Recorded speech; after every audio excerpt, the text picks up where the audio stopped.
अपेक्षा असते.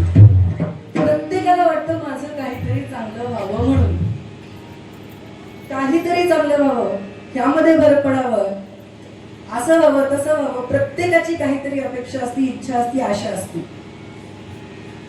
प्रत्येकाला वाटतं मी मोठं व्हावं म्हणून, मग ते मानाचं मोठेपण असेल, पैशाचं असेल किंवा पदाचं. आज मला इतके लोक मानतात, तर उद्या ह्याच्यापेक्षा जास्त असले पाहिजे. आज मी एवढे पैसे कमवतो, तर उद्या मला बोनस मिळाला पाहिजे. आणि आज जर मी ह्या पदाला आहे, तर उद्या मी पुढच्या पदाला गेलो पाहिजे, प्रमोशन आणायला पाहिजे. अशा प्रकारे आपल्या अनेक इच्छा असतात, आशा असतात, अपेक्षा असतात. प्रत्येकाच्या जीवनामध्ये अपेक्षा आहेत आणि प्रत्येकाला वाटतं मला आनंद मिळावा, प्रत्येकाला सुखाचीच अपेक्षा आहे. दुःख कोणी मागत नाही. इथे आहे का कोणी दुःख मागणार की मला माझ्या जीवनात दुःख पाहिजे? कोणीच नसतं असं. मग लागे दुःख व्हावे